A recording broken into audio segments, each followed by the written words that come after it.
آگے بڑھ. اس کے بعد آتے سیول انجینئرنگ پر. آج تعمیرات کنسٹرکشن الگ ہے، لیکن آج سے 4000 سال پہلے اہرام مصر بنائے گئے.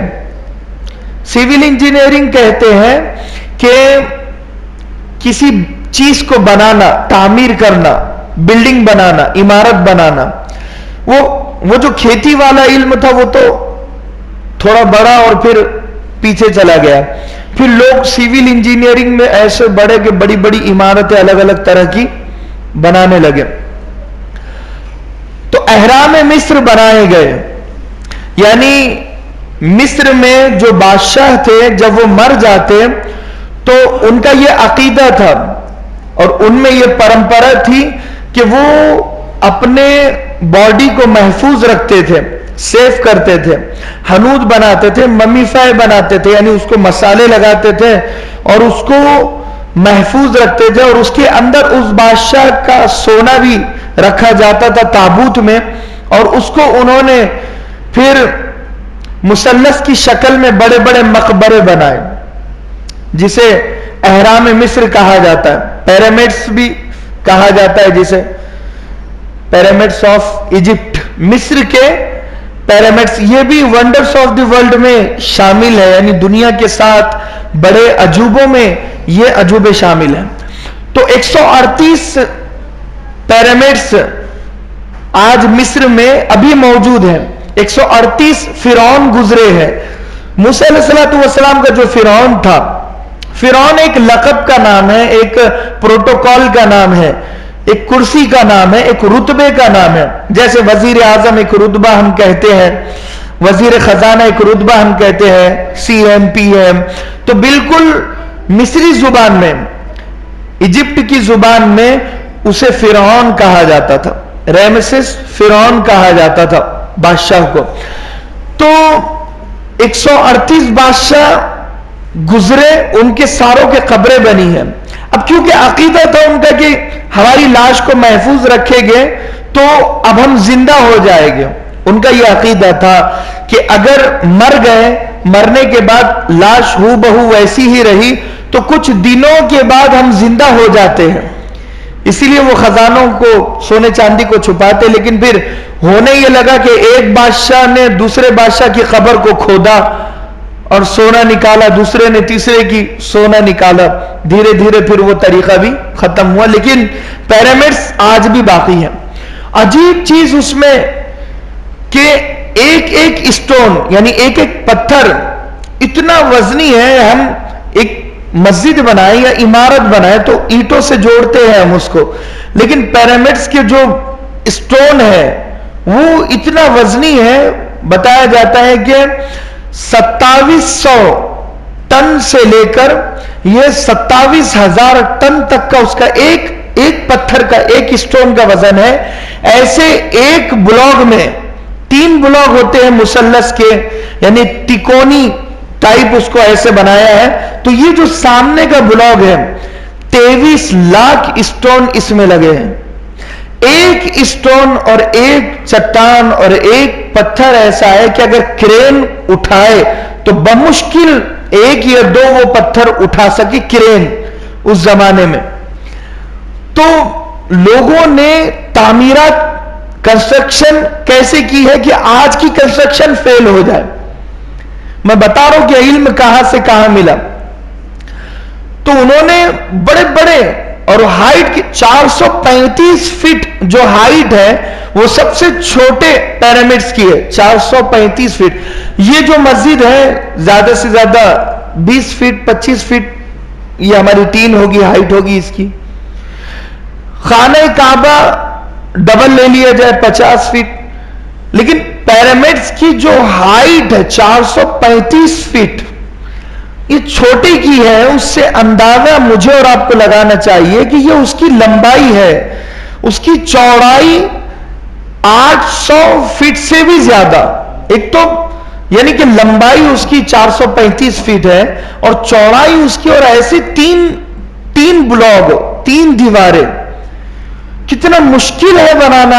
آج ایک ہائیٹیڈ اگر کوئی عمارت بنانا چاہے تو بغیر ٹیکنالوجی کے، بغیر اسباب کے، بغیر لیبر اور مستری کے کوئی چھوٹا سا کام نہیں کر سکتا ہے. اس زمانے میں اتنا بڑا پیرامڈ کھڑے کرنا، اہرام کھڑے کرنا، یہ کوئی منہ کا کھیل نہیں ہے، بہت بڑی بات ہے.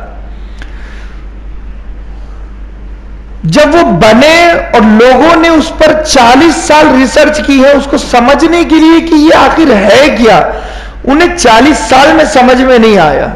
جاپان کے ایک بڑی تحقیقی جماعت وہاں پر جب گئی تو انہوں نے جب دیکھا تو انہوں نے تحقیق کی، حکومت سے اجازت لی، حکومت نے اجازت دی تو وہ ایک نتیجے پر پہنچے ہیں. وہ بھی کب؟ 1992 میں ایک نتیجے پر وہ پہنچے، 1992 میں ابھی. لیکن اب تک وہ پیرامڈ سمجھ میں کسی کے نہیں آئے تھے.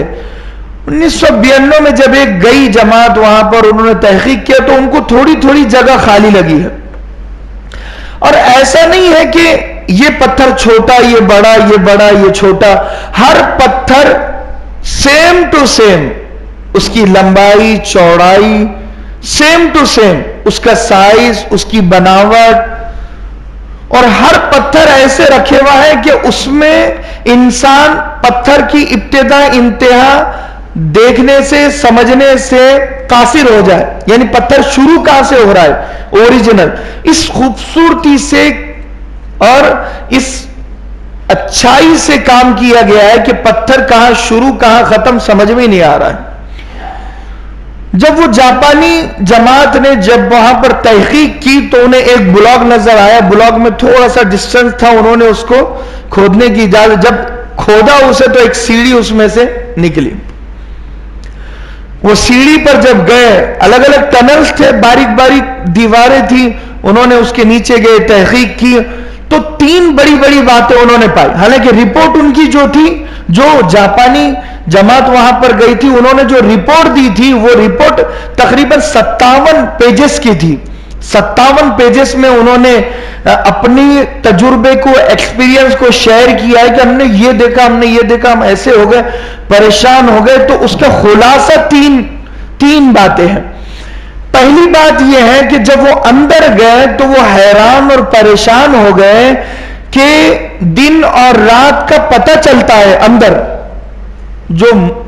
جو احرام ہے اس کے اندر جب آدمی جاتا ہے تو دن اور رات کا پتہ چلتا ہے.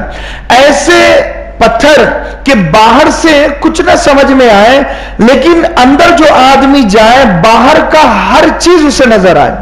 جیسے آج جو کھڑکی ہوتی ہے، سلائیڈنگ ونڈو ہوتی ہے، یا گاڑیوں کے بھی کانچ ہوتے ہیں کہ باہر والے کو اندر کا نظر نہیں آتا لیکن اندر والا باہر کا دیکھ سکتا ہے.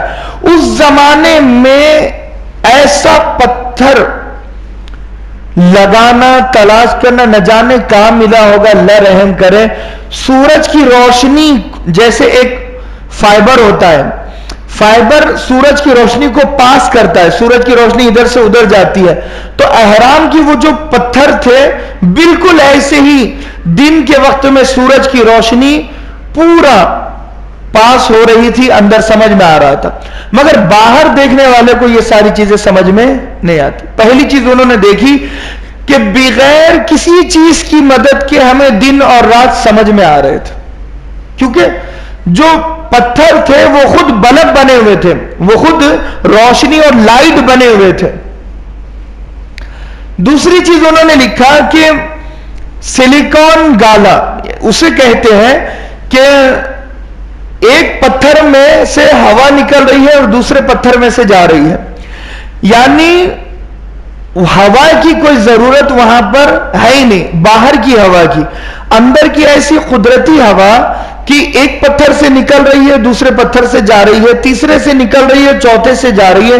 ایسا سسٹم بغیر کسی وائر کے، بغیر کسی کنیکشن کے، اتنا کامل، اکمل، مکمل طریقے سے احرام کے اندر بنانا یہ کوئی آسان بات نہیں ہے. آج اے سی الگ سے لگانا پڑتی ہے، پنکھا الگ سے لگانا پڑتا ہے، لیکن پتھروں کو اس حساب سے ترتیب دینا کہ ہوا اس میں سے نکلے اور جائے، اور آج بھی اگر کوئی جائے تو اسے ہوا نکلتی ہوئی محسوس ہوتی ہے. تیسری چیز انہوں نے لکھا کہ اتنے بڑے بڑے کمرے اور ہال ہے کہ ہمیں اندر ایک پوری عدالت بنی ہوئی نظر آئی. ایک بادشاہ اپنی کرسی پر بیٹھا ہوا اور اس کا انہوں نے مجسمہ بنایا ہے کہ ایسا لگ رہا ہے کہ یہ زندہ ہے اور اس کی نظر بالکل دروازے پر ہے. جب زائرین یعنی گھومنے پھرنے والے جب انٹری کرے گے اس کے اپنے دربار میں تو وہ انٹری گیٹ پر دیکھ رہا ہے تو اس خوبی سے اس کو ترتیب دینا اور اتنے سالوں تک 4000 سال تک وہ کاریگری نہ خراب نہ ہو نہ کچھ ہو. آج اگر کوئی مجسمہ بنا دے تو کچھ دنوں کے بعد وہ مجسمہ خود خراب ہو جائے, زلزلہ آ جائے تو وہ پھٹ جائے. مصر میں ایسا نہیں ہے کہ زلزلہ نہیں آیا. مصر میں آج تک 3000 زلزلے جب سے بنا ہے اہرام, جب سے تو اب تک چھوٹے اور بڑے ملا کر 4000 قسم کے زلزلے آئے, مگر وہ پیرامڈز اپنی جگہ سے ہلے نہیں ہیں. اتنی کامل کاریگری اس زمانے میں, سیول انجینئرنگ انسان اس میں ماہر تھا. حضرت داؤد علیہ السلام کو کہا گیا تھا وَأَلَنَّا لَهُ الْحَدِيدَ, ہم آپ کے لیے لوہے کو نرم کرتے ہیں. وَعَلَّمْنَاهُ صَنْعَةَ لَبُوسٍ لَكُمْ, حضرت داؤد علیہ السلام کے زمانے میں لوگ بہت زیادہ جنگ کا ماحول تھا اس زمانے میں, اور لوگ کپڑے کم پہنتے تھے, ہتھیار زیادہ بناتے تھے اس زمانے میں. کپڑوں کی جگہ جھاڑ سے اپنے بدن کو چھپایا کرتے, مگر جنگ لڑنے کا ایک ماحول تھا. حضرت داؤد علیہ السلام پر لوہے کو نرم کیا گیا اور وہ نرم لوہے سے آپ نے جنگی لباس کو تیار کیا اور وہی تجارت چلی ہے. پھر جب کنسٹرکشن تعمیری کام آگے بڑھا ہے تو حضرت داؤد علیہ السلام نے لہذا جب مکانات اس زمانے میں بنے ہیں تو لوہے کو بھی تعمیر میں داخل کیا ہے, میکینیکل انجینئرنگ جسے کہا جاتا ہے. حضرت سکندر ذوالقرنین بادشاہ بھی ہیں اور اس زمانے کے جنہوں نے یاجوج اور ماجوج کو روکنے کے لیے بڑی دیوار بنائی تھی. اس دیوار پر جو چیزیں استعمال کی تھی, آتونی زبر الحدید کا جملہ آتا ہے کہ ہمارے لیے لوہے کو لایا جائے. لوہے کو ملایا, پھر اس میں ریتی کو ملایا, پھر اس میں چونے کو ملایا, طرح طرح کی چیزوں کو, دھاتوں کو ملا کر انہوں نے ایک دیوار وہاں پر کھڑی کی ہے. تو اس زمانے میں بھی لہذا تعمیرات میں لوہے کو شامل کیا جاتا تھا, شامل کر کے تعمیرات کی جاتی تھی.